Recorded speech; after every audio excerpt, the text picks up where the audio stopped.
Hello, सुप्रभात, नमस्कार, प्रणाम, जय श्री राम। कैसे हैं आप सभी? उम्मीद करता हूं बिल्कुल स्वस्थ व्यस्त मस्त और ज़बरदस्त होंगे। आज 2 जनवरी 2024 दिन मंगलवार, हम लोग मिल रहे हैं 9 बजे दोस्त, इस उम्मीद के साथ कि यूपी पुलिस में बेहतरीन प्रदर्शन, आरओ में बेहतरीन प्रदर्शन के लिए हम लोग तत्पर हैं। तो चलिए शुरू करते हैं करंट अफेयर का ये सेशन और लेते हैं अपना पहला प्रश्न। क्या पहला प्रश्न भैया? चंद्रमा पर लैंडिंग करने वाला भारत दुनिया का कौन सा देश बन गया है? ये प्रश्न बीपीएससी के अभी हाल ही में संपन्न जो पेपर हुआ है वहां भी पूछा गया था। सेम हूबहू प्रश्न पूछा गया था, चंद्रमा पर लैंडिंग करने वाला भारत कौन सा देश बन गया है? ऑप्शन ए दूसरा, ऑप्शन बी तीसरा, ऑप्शन सी चौथा, ऑप्शन डी पांचवा। ठीक है, तो बात इसकी कर लेते हैं। तो भारत जो है चंद्रमा पर लैंडिंग करने वाला चौथा देश बन गया है। कौन सा देश? चौथा देश बन गया है। अब थोड़ा सा इसके विषय में विस्तृत अध्ययन कर लेते हैं। पहले नंबर पे कौन था? अमेरिका था। क्या नाम था उसका? अमेरिका। दूसरे नंबर पे कौन आया? चीन।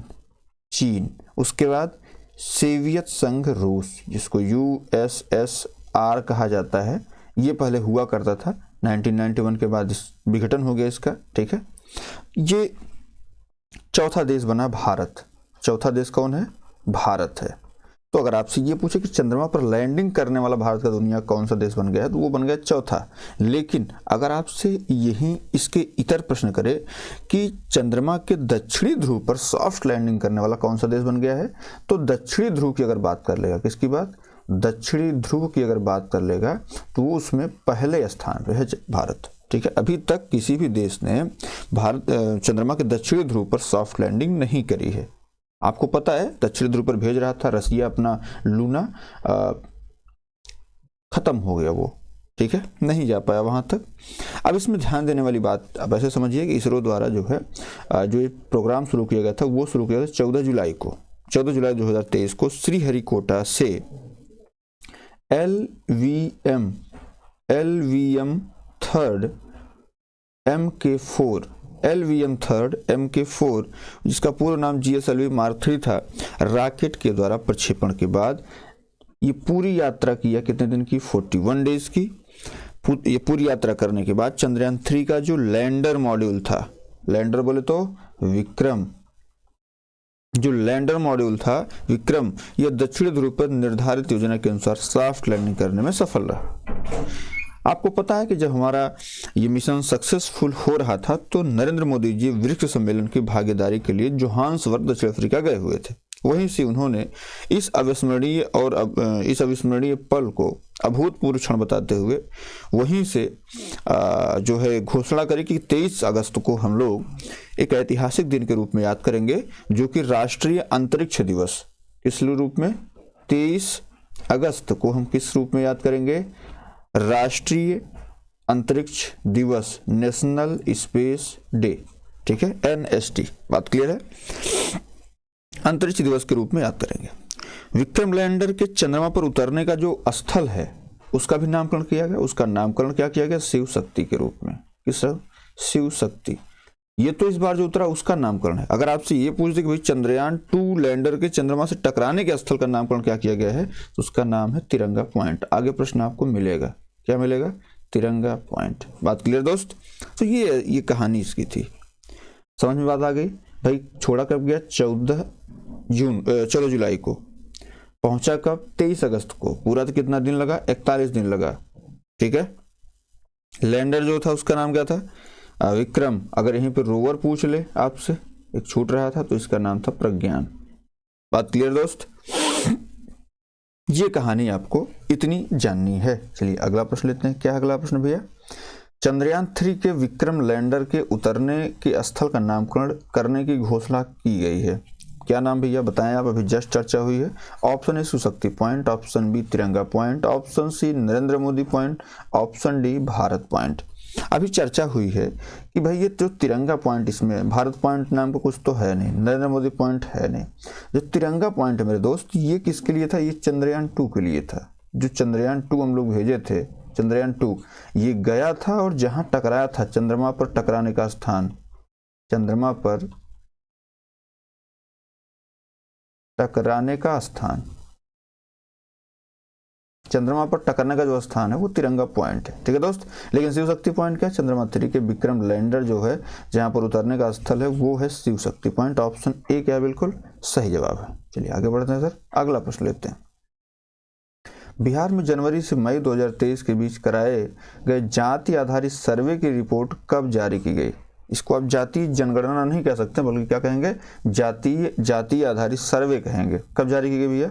2 अक्टूबर 2023 को, 15 जुलाई 2023 को, 2 सितंबर 2023 को, 15 अक्टूबर 2023 को। बताइए इसका सही जवाब क्या होगा। देखिए दोस्त, बात ऐसे कर लेते हैं कि बिहार में जनवरी से मई के बीच 2023 के बीच कराए गए जाति आधारित सर्वे की रिपोर्ट जो है वो 2 अक्टूबर 2023 को जारी की गई थी।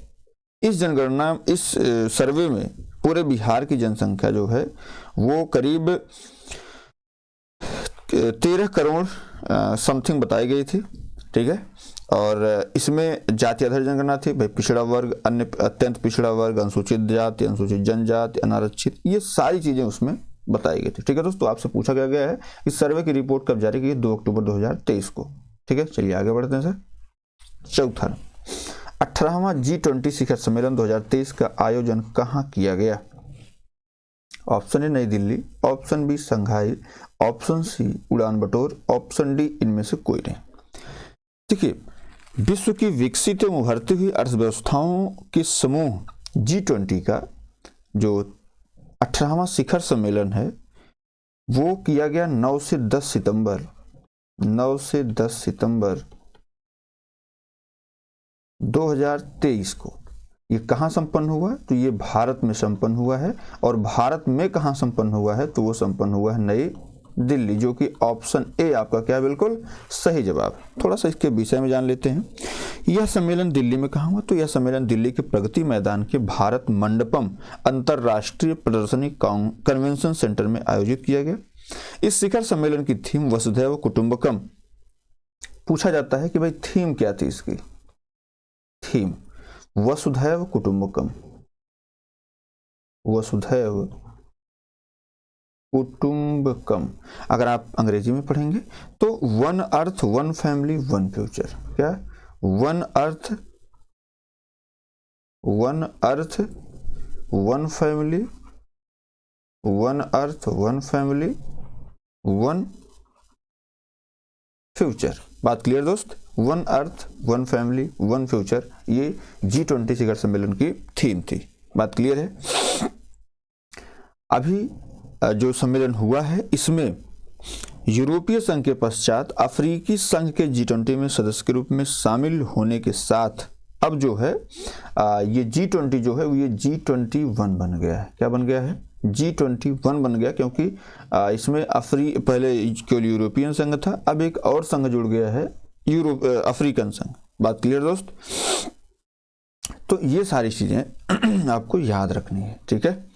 अब जैसे इस सम्मेलन से अलग एक कार्यक्रम में स्वच्छ ईंधन को बढ़ावा देने के लिए आपको पता है एक ग्रुप बनाया गया है GBA। हो सकता है आपसे फुल फॉर्म पूछ ले, ग्लोबल बायोफ्यूल्स अलायंस, ठीक है।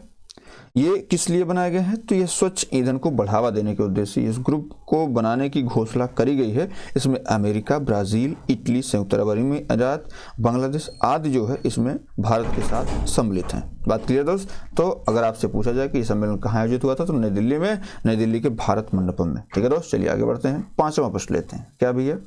अफ्रीकी संघ के G20 में सदस्य बनने के उपरांत अब G20 के सदस्यों की संख्या 21 हो गई। अफ्रीकी संघ में कितने देश सम्मिलित हैं? ये बहुत ही इंपॉर्टेंट क्वेश्चन है, ठीक है, क्योंकि हम ये जानते हैं कि अफ्रीकी संघ सम्मिलित हुआ है, अब हमारा जो G20 था वो G21 हो गया है, ठीक है दोस्त। तब इसमें कौन सा, इसमें कितने देश अफ्रीकी संघ में? 45 हैं। Option B 55, option C 42, option D 52। बताएं सर इसका राइट आंसर क्या होगा? देखिए बात इसकी कर लेते हैं, तो इसमें जो अफ्रीकी देश है, अफ्रीकी जो महाद्वीप है, इसमें कुल 55 देश हैं। कितने देश हैं सर? 55 देश हैं। अब थोड़ा सा आपको ये जानना है कि भाई G20 की अध्यक्षता भी जो है अब इसको दी गई है, ठीक है। तो G21 जो होगा, G21 जो होगा, इसका जो अध्यक्षता है वो अफ्रीकी संघ करेगा। वो भी कहाँ? ब्राजील और जो एक प्रतीक होता है गोविल जिसको बोला जाता है, G20 का प्रतीक जो था गोविल, गोविल ये जो है ब्राजील के राष्ट्रपति, क्या नाम था इनका, लूला डी सिल्वा, क्या नाम था, लूला डी सिल्वा ने जो है ये ग्रहण किया और इसको सौंपने वाले थे प्रधानमंत्री नरेंद्र मोदी जी। तो अगर आपसे ये कोई पूछे कि भाई ये बताओ G20 का आगामी, ये तो 18वां शिखर सम्मेलन था, 19वां कहाँ होगा, ये कहें कि 2024 में सम्मेलन कहाँ आयोजित होगा, तो आप उनसे कहिए कि ये ब्राजील में होगा। और अगर पूछे ब्राजील में कहाँ होगा तो आप बताइए Rio de Janeiro, Rio de Janeiro में होगा, रियो डी जेनेरियो। थोड़ा सा अंग्रेजी में जो सॉरी लिखावट में थोड़ी सी कमी है, तो उसको आप थोड़ा सा ध्यान दीजिएगा, ठीक है दोस्त। बात क्लियर है। और यहीं पर भारत मध्य पूर्व यूरोप कॉरिडोर की बात भी की गई है, तो इसको भी आपको याद रखना है, ठीक है दोस्त। अगर आपसे ये कोई पूछे कि भाई G20 का मुख्यालय कहाँ है, पूछ लेते हैं कभी कभी कुछ लोग, जैसे मैं चर्चा कर रहा था क्लास में, तो हमारा लड़का पूछा भाई G20 का मुख्यालय कहाँ है, तो आप ऐसे समझिए इसका कोई मुख्यालय नहीं है, कोई मुख्यालय, कोई सचिवालय, जो भी आप समझ सकते हैं, कोई ऑफिस तक का नहीं इसका, ठीक है दोस्त। तो इसको भी आप याद रखिएगा। तो अब अगर हमसे पूछा गया अफ्रीकी संघ में कितने देश सम्मिलित हैं, तो 55 देश। चलिए आगे बढ़ते हैं सर, छठा नंबर लेते हैं। क्या भैया, वर्तमान में विश्व स्वास्थ्य संगठन के प्रमुख कौन है? बढ़िया प्रश्न है, आपसे नो डाउट एक तो पूछा जाना है यूपीपी वालों, नागोजी ओंकाजाइवेला, टेड्रोस गेब्रेसेयस, अजय बंका, ऑप्शन डी क्रिस्टलीना जॉर्जिवा। बताओ भैया इसका राइट जवाब क्या होगा? देखिए अगर हम क्रिस्टलीना जॉर्जिवा की बात कर लेते हैं तो ये अध्यक्ष हैं इसकी IMF की, मतलब इंटरनेशनल मॉनेटरिंग फंड, अंतरराष्ट्रीय मुद्रा कोष की, ठीक है दोस्त। हम अजय बंगा की बात कर लेते हैं सर। तो अजय बंगा की बात जो है, ये हैं विश्व बैंक के अध्यक्ष, इसके विश्व बैंक के अध्यक्ष, वर्ल्ड बैंक के अध्यक्ष ये हैं, ठीक है। अगर हम बात कर लेते हैं नागोजी ओंकाजाइवेला, ठीक है, नागोजी ओंकाजाइवेला की बात कर लेते हैं, तो ये अध्यक्ष हैं किसके, WTO की, किसकी, WTO के अध्यक्ष है। बात क्लियर है। अब यहाँ हमसे पूछा क्या गया, विश्व स्वास्थ्य संगठन के प्रमुख कौन है? तो भैया विश्व स्वास्थ्य संगठन के जो प्रमुख हैं वो हैं टेड्रोस गेब्रेयस। इसमें ऑप्शन बी क्या बिल्कुल सही जवाब है। तो आपको इस प्रश्न से कितने प्रश्न मिल गए? आपको 4 प्रश्न। तो अगर आप ऐसे कंटिन्यू क्लास करेंगे तो नो डाउट आपके लिए मैं अच्छा चीज कर पाऊंगा, ठीक है दोस्त। चलिए आगे बढ़ते हैं, 7वां प्रश्न लेते हैं। क्या भैया, लोकसभा एवं राज्य विधानसभाओं में महिलाओं के लिए 33% सीटें आरक्षित करने के लिए बहुप्रतीक्षित महिला आरक्षण विधेयक पारित किया गया, जिसे अधिनियमित होने के पश्चात कौन सा संविधान संशोधन अधिनियम बना? ऑप्शन ए 104वां, ऑप्शन बी 105वां, ऑप्शन सी 106वां, ऑप्शन डी 107वां। बताओ भैया। देखिए 104वां की बात कर लें तो 104वां जो था ये ओबीसी वालों के लिए था, ठीक है। जो चीजें उसमें घटाई बढ़ाई गई थी, ओबीसी जो उसमें SC ST वाला, ठीक है। 105वां ओबीसी आयोग से संबंधित था। जो ये हमारा है 33% जो आरक्षण दिया गया, पहली बात तो ये महिला आरक्षण विधेयक जो है इसका नाम भी परिवर्तित किया गया है। क्या नाम किया गया भैया? इसका नाम है नारी शक्ति वंदन विधेयक, नारी शक्ति वंदन, हालांकि अधिनियम हो गया है, नारी शक्ति वंदन विधेयक के रूप में पेश किया गया था, ठीक है, जिसको पारित भी किया गया 18 से 22 सितंबर के बीच में। लोकसभा एवं राज्य विधानसभाओं में दिल्ली विधानसभा सहित महिलाओं के लिए कितने % आरक्षण? इसमें आपको मिलेगा 33% आरक्षण, ठीक है। आरक्षित करने के लिए बहुप्रतीक्षित महिला आरक्षण विधेयक, जिसे नारी शक्ति वंदन विधेयक नाम दिया गया, को पारित कर दिया गया है। यह मूलतः 128वां संविधान संशोधन विधेयक है, संविधान संशोधन विधेयक है, और अधिनियमित होने के पश्चात ये कौन सा बन गया है? 106वां संविधान संशोधन अधिनियम बन गया है। आपको पता है जब राष्ट्रपति के हस्ताक्षर हो जाते हैं राज्यसभा और लोकसभा में पेश होने के बाद, या कह सकते हैं पेश होने के बाद, पास होने के बाद जब राष्ट्रपति के पास पहुंचता है, जब राष्ट्रपति उस पर हस्ताक्षर करते हैं तो वो बन जाता है अधिनियम, ठीक है दोस्त। तो तो संविधान के अनुच्छेद 330 पर थोड़ा सा प्रभाव पड़ेगा। 330 के द्वारा अनुसूचित जाति और अनुसूचित जनजाति के लिए लोकसभा की 131 सीटें पहले ही इन दोनों वर्गों के लिए आरक्षित हैं। इन आरक्षित सीटों में ही SC/ST महिलाओं के लिए 33% सीटें जो है पारित किए गए अधिनियम के तहत स्वतः ही आरक्षित रहेंगी। तो इससे अब थोड़ा सा महिलाओं को मजबूती प्रदान करने में जो है मोदी सरकार अपना एक कह सकते हैं सार्थक कदम बढ़ाई है। ठीक है दोस्त, ये 27 साल के लंबे इंतजार के बाद ऐसा क्षण आया है, तो इसके लिए आप धन्यवाद दे सकते हैं मोदी जी को। ठीक है, ऑप्शन सी क्या बिल्कुल सही जवाब है। चलिए आगे बढ़ते हैं सर। 8वां प्रश्न, हाल ही में रेलवे ने रेल पटरियों पर हाथियों की मौत को रोकने के लिए AI आधारित शुरू करने की घोषणा की। क्या गज प्रणाली, गजराज प्रणाली, लिंगराज प्रणाली या हाथी बचाव प्रणाली? देखिए बात कर लेते हैं कि हाल ही में रेलवे ने रेल पटरियों पर हाथियों की मौत को रोकने के लिए AI आधारित गजराज प्रणाली शुरू करने की घोषणा की। यह प्रणाली कहाँ पर रहेगी? ये आपकी असम पूछा जा सकता है, पश्चिम बंगाल, असम, पश्चिम बंगाल, उड़ीसा, केरल और झारखंड जैसे शहरों में, झारखंड जैसे राज्यों में, और इसी के साथ साथ आपका बगल में छत्तीसगढ़ और तमिलनाडु में लगाई जाएगी। यहाँ पर हाथियों की बहुत ज़्यादा जो है दुर्घटनाएं देखने सामने आई है। यह प्रोजेक्ट करीब 700 किलोमीटर के ट्रैक की जो ये कह सकते हैं कि जो 700 किलोमीटर का ट्रैक है उसमें आपको जो है सुरक्षा देगा। गजराज प्रणाली हाथियों को दुर्घटनाग्रस्त होने से बचाएगा। ठीक है दोस्त, ऑप्शन बी क्या बिल्कुल सही जवाब है, गजराज प्रणाली। चलिए अगला लेते हैं। 9वां, राष्ट्रीय अपराध रिकॉर्ड ब्यूरो की जारी नवीनतम रिपोर्ट के अनुसार भारत में सबसे सुरक्षित शहर के रूप में शीर्ष स्थान पर कौन सा शहर है? Option A Kolkata, option B Chennai, option C Coimbatore, option D Lucknow. तो भैया अभी जो राष्ट्रीय अपराध रिकॉर्ड बोर्ड NCRB की जो रिपोर्ट आई है, इसमें इस रिपोर्ट के अनुसार लगातार तीसरे वर्ष कलकत्ता जो है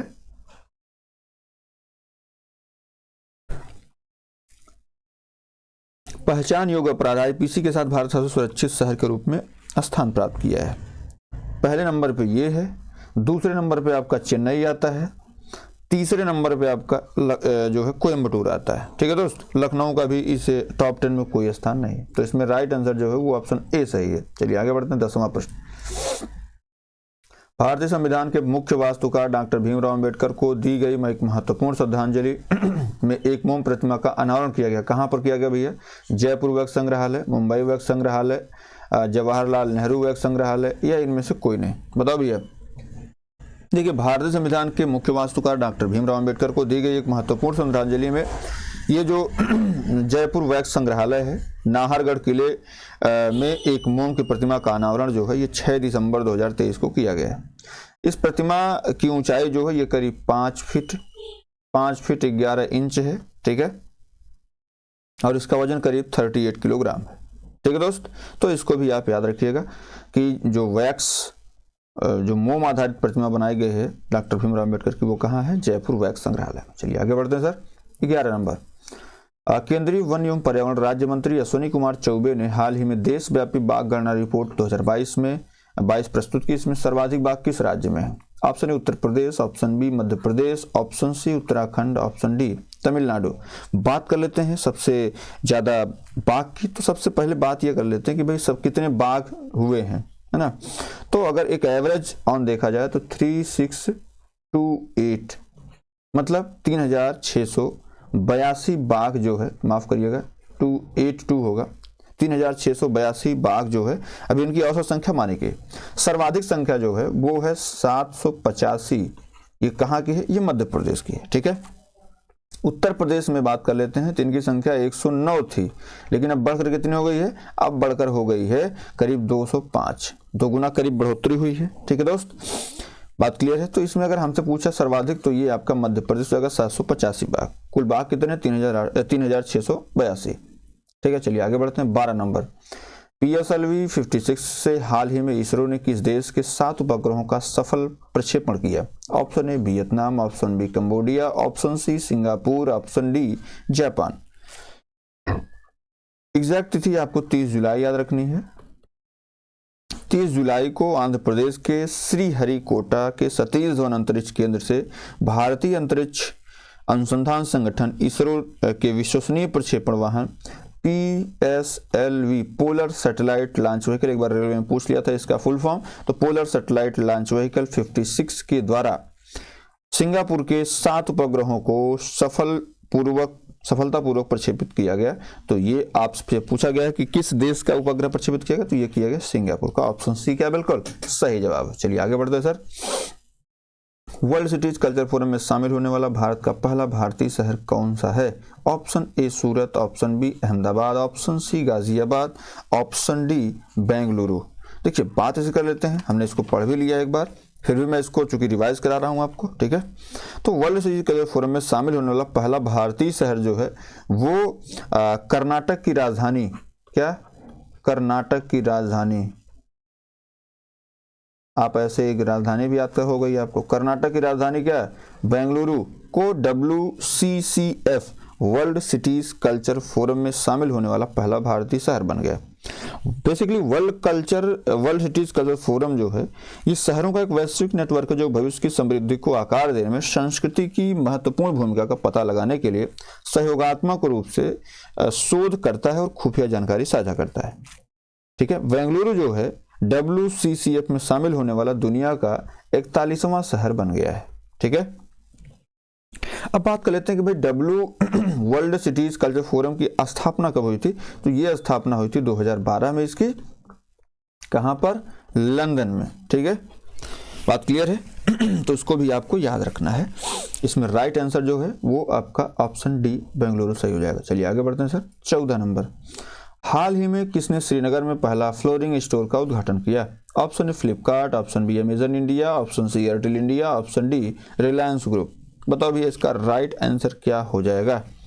देखिए बात कर लेते हैं कि इसमें किसने जो है ये शुरू किया है श्रीनगर में पहला जो फ्लोरिंग स्टोर का उद्घाटन है, तो जम्मू कश्मीर के उपराज्यपाल जो है इसमें सम्मिलित हैं, ठीक है। वहाँ के जम्मू कश्मीर के जो राज्यपाल हैं। अमेजन इंडिया ने 27 जुलाई 2023 को अपने अंतिम मील डिलीवरी कार्यक्रम आई हैव अ स्पेस, क्या आई हैव अ स्पेस, मुझे स्थान चाहिए, के हिस्से के रूप में श्रीनगर जम्मू कश्मीर। हो सकता है आपसे ये पूछे कि साहब इसमें किस झील में किया गया है, तो आई हैव स्पेस कार्यक्रम जो है इसका हिस्से के रूप में श्रीनगर कश्मीर में डल झील पर अपने पहले फ्लोटिंग स्टोर का उद्घाटन किया है। कहां पे? डल झील, ये आपको याद रखना है।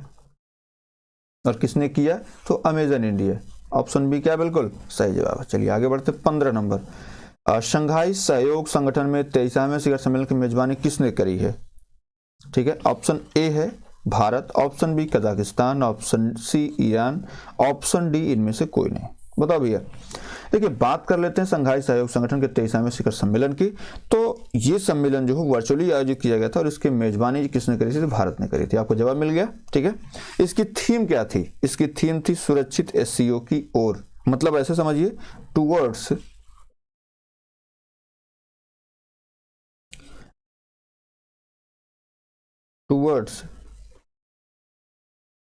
सिक्योर SCO, ठीक है। अब ये सिक्योर है ना सर, इस सिक्योर का अर्थ है S for security, E for economic, ठीक है, D for development, secure economic development E से होगा, C से क्या होगा? कनेक्टिविटी, U से क्या होगा? Unity respect for sovereignty and territorial integrity and environmental protection, ये पूरा सिक्योर का अर्थ है, ठीक है दोस्त। इसमें बात कर लेते हैं सभी कितने देश हैं। तो एक तो आपका चीन है, दूसरा आपका रूस है, तीसरा आपका कजाकिस्तान है, कौन है? कजाकिस्तान। चौथा आपका किर्गिस्तान है, कौन है? किर्गिस्तान है। पांचवा पाकिस्तान है। छठा आपका तजाकिस्तान है, कौन है? तजाकिस्तान। 7वां आपका उज्बेकिस्तान है, उज्बेकिस्तान है, और 8वां आपका भारत है, ठीक है। और 9वां जो बनने की तरफ अग्रसर है वो आपका है ईरान, ठीक है दोस्त। 9वां कहाँ? ईरान। लेकिन हमसे पूछा गया मेजबानी किसने करी है, तो मेजबानी किसने की है? भारत ने की है, इसमें कोई दो राय नहीं होनी चाहिए, ठीक है। हम बात कर लेते हैं कजाकिस्तान। तो कजाकिस्तान जो एससीओ का 2024 में जो सम्मेलन होगा, कजाकिस्तान किसके लिए है?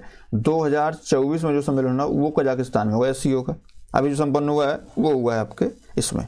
जो नया सदस्य है एससीओ में वो है आपका ईरान, ठीक है दोस्त। चलिए आगे बढ़ते हैं। 16 नंबर, मानसिक स्वास्थ्य को समर्पित भारत का पहला चैटबॉट टेलीमानस कहाँ लॉन्च किया गया? Option A Uttarakhand, option B Jammu Kashmir, option C Ladakh, option D Himachal Pradesh. Jammu Kashmir के उपराज्यपाल मनोज सिन्हा ने 5 जुलाई 2023 को केंद्र शासित प्रदेश में भारत का पहला टेलीमानस चैटबॉट लॉन्च किया, जो स्वास्थ्य परामर्शदाताओं, नैदानिकी मनोवैज्ञानिकों और सलाहकारों की 24 घंटे सेवाएं सुनिश्चित करेगी। टेलीमानस संकटग्रस्त लोगों के साथ साथ तुरंत बातचीत शुरू करेगी। तो अब बताइए इसका सही जवाब क्या होगा? Jammu and Kashmir, option B क्या है? बिल्कुल सही जवाब है, ठीक है। इसके अलावा जो है मनोज सिन्हा ने श्रीनगर में मानसिक स्वास्थ्य और गैर संचारी रोगों पर J&K हेल्थ कॉन्क्लेव क्या किया भैया? J&K हेल्थ कॉन्क्लेव का भी आयोजन जो है इन्होंने किया है, ठीक है। इसका उदाहरण किसकी बेस पे किया गया है? तो जम्मू कश्मीर में चिकित्सा बुनियादी ढांचों को मजबूत करने के लिए जो है ये चलाया गया है, ठीक है दोस्त। चलिए आगे बढ़ते हैं। 17 नंबर क्या भैया? 17 नंबर में 17 नंबर में आपका है प्रधानमंत्री नरेंद्र मोदी ने सिकल सेल कंसल्टेंसी मिशन का उद्घाटन कहाँ किया? Option A Ghaziabad Uttar Pradesh, option B Shahdol Madhya Pradesh, option C Ahmedabad Gujarat, option D Indore Madhya Pradesh. बताइए इसका सही जवाब क्या होगा सर? देखिए अगर बात कर लेते हैं तो नेशनल सिकल सेल कंसल्टेंसी का जो उद्घाटन किया गया है वो किया गया है मध्य प्रदेश के शहडोल में। कहाँ पे? शहडोल मध्य प्रदेश में। प्रधानमंत्री नरेंद्र मोदी ने जो है नेशनल सिकल सेल एनीमिया उन्मूलन मिशन के तहत जो 2047 लक्ष्य रखा गया है इसके तहत जो है शहडोल में उद्घाटन किया इन्होंने, ठीक है। मिशन का उद्देश्य विशेष रूप से भारत के आदिवासी आबादी के बीच सिकल सेल रोग से उत्पन्न चुनौती से निपटना होगा, ठीक है। तो इसको भी आपको याद रखना किसके लिए चलाया गया है, तो ये आदिवासी आबादी के लिए चलाया गया है। ऑप्शन बी क्या? बिल्कुल सही जवाब। चलिए आगे बढ़ते हैं सर। 18 नंबर, युद्धपोत INS कृपाण को भारतीय नौसेना द्वारा उपहार स्वरूप किस देश को सौंपा गया? Option A Cambodia, option B Laos, option C Indonesia, option D Vietnam. बताओ सर इसका सही जवाब क्या होगा? भारतीय नौसेना ने युद्धपोत INS कृपाण को 22 जुलाई 2023 को सेवा मुक्त कर संपूर्ण हथियारों से लैस Vietnam national navy, Vietnam people's navy, Vietnam people's navy को सौंप दिया। जहाज को वियतनाम के कैम रेन नौसैनिक अड्डे पर आयोजित एक समारोह में सौंपा गया। तो अगर आपसे कोई पूछे कि किस देश को सौंपा गया तो जाहिर सी बात है वियतनाम पीपुल्स नेवी कहाँ की है? तो वियतनाम की। ऑप्शन डी क्या है? बिल्कुल सही जवाब। चलिए आगे बढ़ते हैं। EPR क्रेडिट प्राप्त करने वाला देश का पहला शहर कौन सा बन गया है? Option A Surat, option B Patna, option C Indore, option D Ghaziabad. बताओ भैया EPR मतलब क्या है? विस्तारित उत्पादक उत्तरदायित्व प्राप्त करने वाला देश का पहला शहर कौन बना है? तो मेरे दोस्त पहला शहर जो बना है ये बना है आपका सूरत। बात क्लियर है? माफ करिएगा, सूरत नहीं है, इंदौर है। क्या है? इंदौर। इंदौर नगर निगम जो है प्रतिबंधित एकल उत्पाद प्लास्टिक वस्तुओं को जब्त करने के बाद उनका पुनर्चक्रण कर विस्तारित उत्पादक उत्तरदायित्व क्रेडिट प्राप्त करने वाले देश का पहला नगर निगम बन गया है, ठीक है। तो इंदौर आप क्लिक करेंगे, इंदौर जो है EPR प्राप्त करने वाला पहला शहर बना है, सूरत नहीं, ठीक है दोस्त, इंदौर। चलिए आगे बढ़ते हैं सर। COP28 जलवायु शिखर सम्मेलन का आयोजन कहाँ किया गया था? Option A Bharat, option B UAE, option C Azerbaijan, option D Brazil. देखिए अगर हम बात कर लेते हैं कि कहाँ पर आयोजन हुआ था, तो इसका आयोजन जो हुआ था वो हुआ था UAE में। कहाँ पे हुआ था? UAE, संयुक्त अरब अमीरात, ठीक है। संयुक्त अरब अमीरात के कहाँ पे? दुबई में। कहाँ पर? दुबई में जो है इसका आयोजन हुआ था। किसके द्वारा हुआ था? तो ये हुआ था UNFCCC, ठीक है। UNFCCC मतलब यूनाइटेड नेशंस फ्रेमवर्क कन्वेंशन, ठीक है। तो आप ऐसा समझिए कि संयुक्त राष्ट्र फ्रेमवर्क अभी समय जो के लिए पार्टियों का 28वां शिखर सम्मेलन COP28 कॉन्फ्रेंस ऑफ पार्टी जिसको बोला जाता है, COP को कॉन्फ्रेंस ऑफ पार्टीज बोला जाता है, इसका 28वां शिखर सम्मेलन जो है ये UAE में आयोजित किया गया और इसकी अध्यक्षता जो है UAE के सुल्तान डॉक्टर सुल्तान अल जावेर, इसने सुल्तान